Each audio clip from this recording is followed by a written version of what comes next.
All right, so now comes the ironic moment of a person who was taking photos and videos of everybody talking about surveillance. So hello, my name is Michael, and today I'd like to present to you my research on surveillance evasion methods and how they can be incorporated into cyberpunk world building. So let's get into it. So surveillance is a part of everyday life. Some even highlight it as a distinctive product of a modern world. And it's closely linked to technology. It evolved with it. For example, you got radios, then you got phones, television, computers, and now artificial intelligence, which has obviously supercharged the development of surveillance methods. And for example, Monahan has this interesting idea of the visuality of our gaze that is a product of surveillance and is obviously unwanted. So there are a lot of counter movements that are supposed to counter the visuality or the surveillance. It can be as low as using ad blockers on the internet or as prove your IP address, but it can also lead to a much more interesting physical methods, which we will look into. You can see that a lot of countries use surveillance methods nowadays. In 2012, out of 179 surveyed countries, 97 of them were using some sort of surveillance method. And also out of those 97, 78 of them used facial recognition software, which we'll be talking about today. Why cyberpunk? Well, cyberpunk has a really close tie to neoliberalism, to themes of surveillance, oppression. It's also been praised for its prophetic portrayal of technology, and it also stems from the anti-establishment cultures, which are relevant to the counter movements of countering the surveillance methods. However, cyberpunk has been criticized for stagnation recently because some claim that it repeats these same tropes over and over again without any innovation, and that it's just a nostalgia bait with no narrative depth whatsoever. However, some authors argue it's more relevant than ever, and that's why I want to suggest that the genre needs some relevance and offer some alternative instead of just saying this is bad. Say why it is bad and what can we do to counter it. Why do we care? Not many cyberpunk works represent surveillance actively, besides one exception, and that is the Watch Dogs game series by Ubisoft, and we'll talk about that in a minute. There's also this thing called critical world building, which is a way when you make a fictional world, but incorporate elements from real world into it, which leads to more critical engagement with the audience, and it can also teach them something. And so that's the passive learning, and also people are interested judging by the popularity of the Watch Dogs series and also from some street workshops that have been done on surveillance evasion methods. People just care and want to learn about this stuff. And also James Grambald, the science fiction author, stated once that the fiction is already there. The writer's task is to invent reality, and that's why we need to care. So I want to explore the potential of using real-life surveillance countering methods in cyberpunk, and I will focus on cyberpunk visual media, meaning video games and movies, and I'll focus on the facial recognition systems. I have devised this scale of different types. First is avoidance, blocking, confusion, and takeover, and we'll look into these more in depth now. So avoidance. If there's nothing to see, you cannot see anything. Basically, the act of avoiding visuality, there's a camera, I'll hide right here. It's very effective. It's no cost. It can be done by anyone. However, the unfortunate reality is that it becomes gradually harder and harder to almost impossible. This was a test done by Chinese activists, and they tried to cross, I think, 1 kilometer range unseen by cameras. It took them almost 2.5 hours, which is incredibly long time. So there's the inefficiency, and it requires rigorous planning. However, Avoidance is very much portrayed in the cyberpunk, which is a good thing. In almost every cyberpunk film, you can see the protagonist being set up in a remote area, not to be seen by the mainstream surveillance technology, Matrix, Blade Runner, or even like Ready Player One, you see characters avoiding the surveillance drones. So how can we incorporate that into the world building? Well, have the protagonists set up in remote areas, have them looking for blind spots, evading cameras, and create the new age smuggling trails. When people were smuggling goods across borders, they would have these trails of avoiding all the guards. The same way needs to be done with surveillance for cyberpunk. Blocking is another method, which basically, if there's a camera, I do this. Just a high portion of your face. That's called a partial occlusion. It obscures a portion of your face so the algorithm cannot detect you or cannot detect who you are. It also obstructs human sight detection, so I have a harder time recognizing someone when they have a facial mask on. It's very easy to incorporate into fashion, face mask, religious wear, and it's also widespread use, and it's not law-breaking. You can have a scarf over your nose. That's nobody's business. Unfortunately, as you can see, some of the systems are able to bypass that nowadays, either by filling incomplete data or just working with the partial data. And that's been supercharged by COVID-19 as well, because we had a society of people wearing masks. So another opportunity is a full occlusion. It also makes you completely unrecognizable by AI and humans, and there's no partial data left to work with.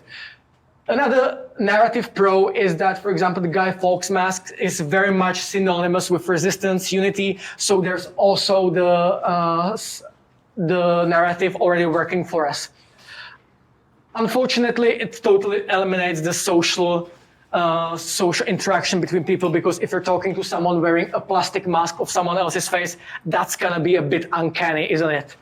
And it can be also unlawful in some states or countries. It's portrayed in the media semi-realistically. We got Watch Dogs obviously covering faces, but also V for Vendetta, the Guy Fawkes mask, and Mr. Robot, they use for facial masks as well. How can we incorporate that into world building? Very easy. Just have characters wearing masks, wearing scarves, and blocking their face. Confusion is the most interesting one, because it does not work with you blocking the camera, it works with confusing it. It still detects you, but it misreads the data. One of the methods is CV dazzle makeup, which is a type of makeup or hairstyling that breaks up the symmetry of a face, breaks up the facial features that the algorithm looks for in the image, and it just serves as a confusing geometry that the camera does not expect that to be in a human face. It does not prevent human-to-human interaction, and it can also state as a visual statement of individuality. Unfortunately, it's kind of inefficient towards modern algorithms because it can be bypassed by them. The more interesting part are these little circles. Those are adversarial patches, and they are salient images for the AR model. Can I ask anyone in the audience to define a toaster for me now, please?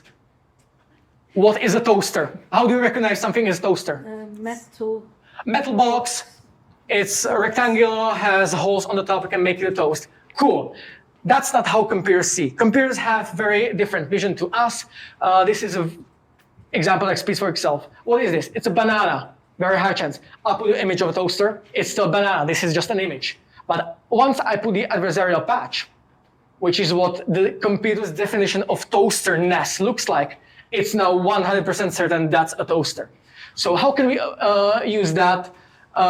Just incorporate it into your clothes. Unfortunately, once like with the partial data blocking, there are algorithms to bypass it nowadays. However, technically, there are generatable adversarial patches that could confuse this one as well. So it's highly adaptive. There's some semi-portrayal of this in media, but not widespread use. For example, in Minority Report, there's the retina scan in the world, and the main character gets eye implant to bypass this recognition. How can we apply this? Very easy. have people wear crazy makeups, crazy hair, incorporate some non-human elements to it as well. And it also fits within the cyberpunk style of extravagant images. Also, adversarial patches are a great tool to introduce into your world building. Have characters wear these glasses, for example. These glasses will make the algorithm think you're this lady. Also on a cap. There's a scarf that has a lot of faces on it, faces in quotes, and those are some of my concept art for my film of how you can utilize the adversarial patch. This is one of my favorites, very relevant with Minecraft movie releasing today. And it also blocks the entire face. There's nothing to work with. And the last thing is takeover, because it's great, we can block, we can confuse, but however, those are individualistic solutions. They do not deal with the problem. They fight for the right to hide instead of fight against the right to see. So, we can disable or destroy surveillance cameras, do the data poisoning, injecting false data into the algorithm so it malfunctions on everyday basis, and just neutralize the whole system. Pros, it's an active resistance. We're displaying active resistance. However, there's dubious ethics. If you take down entire systems, there's going to be some drawbacks to it, and also requires large following. There's some portrayal of takeovers as well. Once again, Watch Dogs, Mr. Robot, or even in the Cyberpunk 2077 video game, we have hacking into the system.